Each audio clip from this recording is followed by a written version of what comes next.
Hello, you perfectly lovely muggles.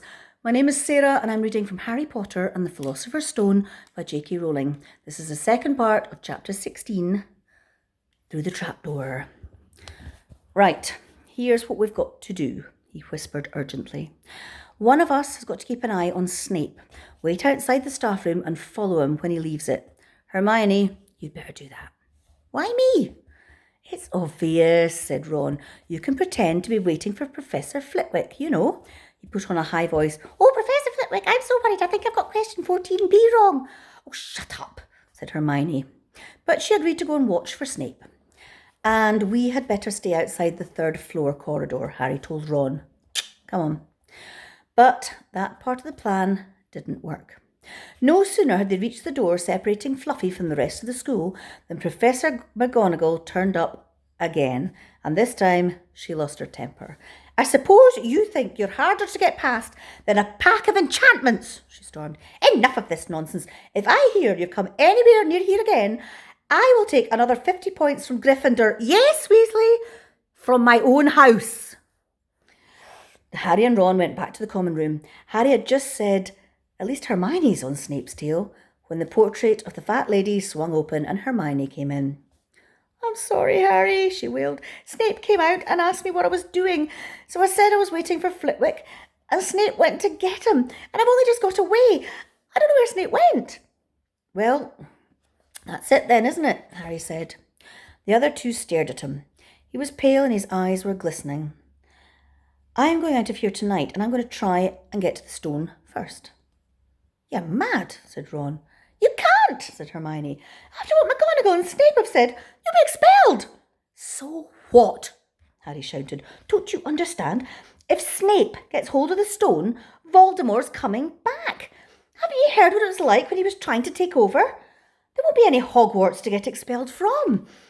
He'll flatten it or turn it into a school for the dark arts. Losing points doesn't matter anymore, can't you see?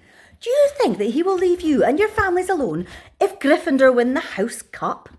If I get caught before I can get to the stone, well, I'll have to go back to the Dursleys and wait for Voldemort to find me there.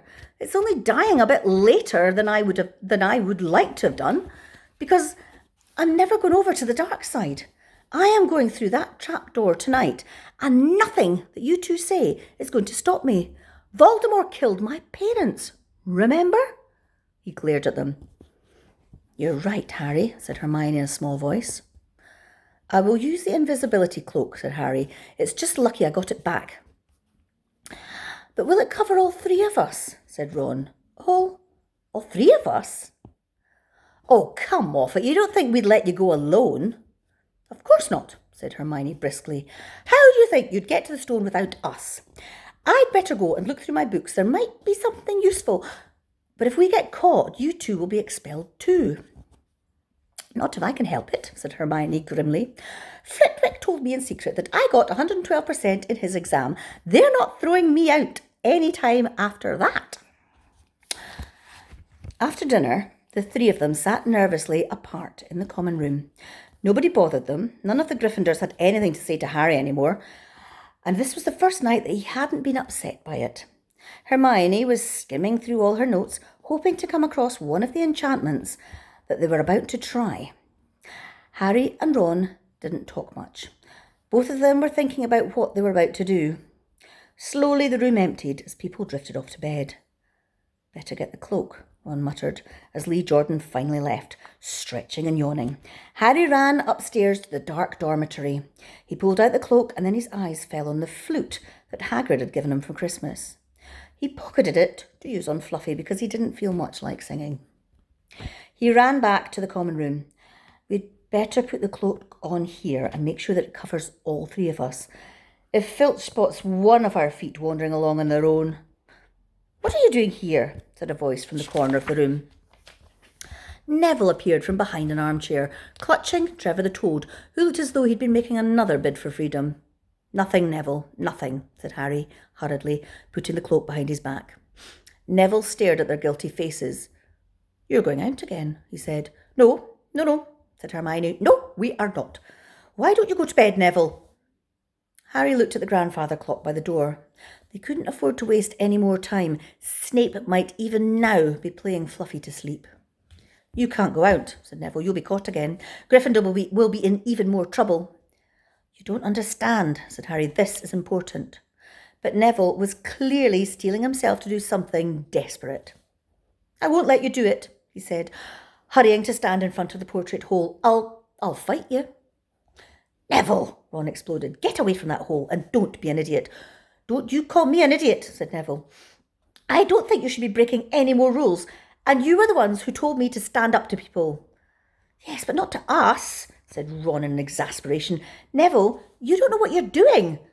He took a step forward and Neville dropped Trevor the Toad, who leapt out of sight. Go on then, try and hit me, said Neville, raising his fists. I'm ready. Harry turned to Hermione. Do something, he said desperately. Hermione stepped forward. Neville, I'm really, really, really sorry about this. She raised her wand. Petrificus totalus, she cried, pointing it at Neville. Neville's arm snapped to his side. His legs sprang together. His whole body was rigid. He swayed where he stood and then fell flat on his face, stiff as a board. Hermione ran to turn him over. Neville's jaws were jammed together so he couldn't speak. Only his eyes were moving, looking at them in horror. What have you done to him? Harry whispered. It's the full body bind, said Hermione miserably. Oh, Neville, I'm so sorry. We had to, Neville. There's no time to explain, said Harry. You'll understand later, Neville, said Ron, as he stepped over him and pulled on the invisibility cloak. But leaving Neville lying motionless on the floor didn't feel like a very good omen. In their nervous state, every statue's shadow looked like Filch. Every distant breath of wind sounded like Peeves swooping down on them. At the foot of the first set of stairs, they spotted Mrs. Norris skulking near the top. Oh, let's kick her. Just this once, Ron whispered in Harry's ear, but Harry shook his head. As they climbed carefully around her, Mrs. Norris turned her lamp-like eyes on them, but didn't do anything. They didn't meet anyone else until they reached the staircase up to the third floor. Peeves was bobbing, halfway up, loosening the carpet so that people would trip. Who's there? He said suddenly. As they climbed towards him, he narrowed his wicked black eyes. I know you are there, even if I can't see you. Are you a ghoulie or a ghostie or a wee student beastie? He rose up in the air and floated there, squinting at them. Should call Filch, I should, if something's a-creeping around unseen. Harry had a sudden idea. Peeves, he said in a hoarse whisper. The bloody Baron has his own reasons for being invisible. Peeves almost fell out of the air in shock. He caught himself in time and hovered about a foot off the stairs.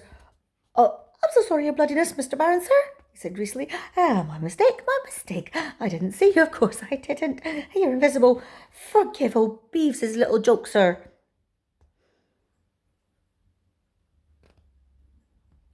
I have business here, Peeves, croaked Harry. Stay away from this place tonight. I will, sir, I most certainly will, said Peeves, rising up in the air again. Hope your business goes well, Baron. I'll not bother you. And he scooted off. Oh, brilliant, Harry, whispered Ron. A few seconds later, they were there, outside the third-floor corridor, and the door was already ajar.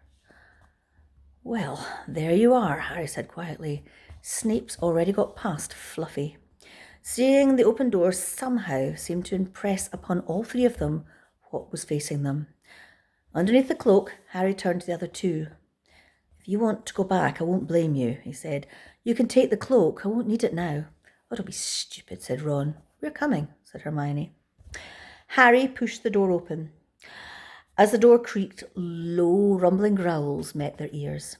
All three of the dogs' noses snuffled madly in their direction, even though it couldn't see them. What's that at his feet? Hermione whispered. Looks like a harp, said Ron. Snape must have left it here. It must wake up the moment you stop playing, said Harry. Well, here goes. He put Hagrid's flute to his lips and blew. It wasn't really a tune, but from the first note the beast's eyes began to droop. Harry hardly drew breath. Slowly the dog's growls ceased. It tottered on its paws and it fell to its knees. Then it slumped to the ground, fast asleep. Keep playing, Ron warned Harry as he slipped out of the cloak and crept towards the trapdoor. They could feel the dog's hot, smelly breath as they approached the giant heads. I think we'll be able to pull the door open, said Ron, peering over the dog's back. You want to go first, Hermione? No, I don't. All right. Ron gritted his teeth and stepped carefully over the dog's legs. He bent and pulled the ring of the trapdoor, which swung up and open. What can you see? Hermione said anxiously. Nothing, just black. There's no way of climbing down. We'll just have to drop. Harry, who was still playing the flute, waved at Ron to get his attention and pointed at himself. You want to go first, are you sure? Said Ron. I don't know how deep this thing goes. Give the flute to Hermione so she can keep him asleep.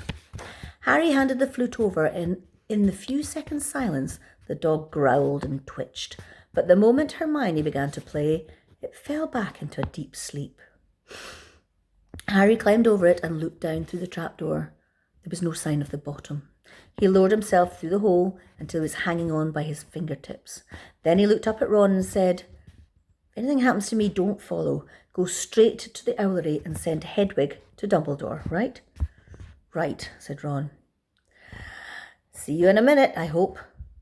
And Harry let go. Cold, damp air rushed past him as he fell down, down, down, down. Gotta stop this one again. I'll be reading the third part of this chapter tomorrow night. So clean your teeth, keep washing your hands, guys, snuggle into your bed and give yourself a great big huge cuddle.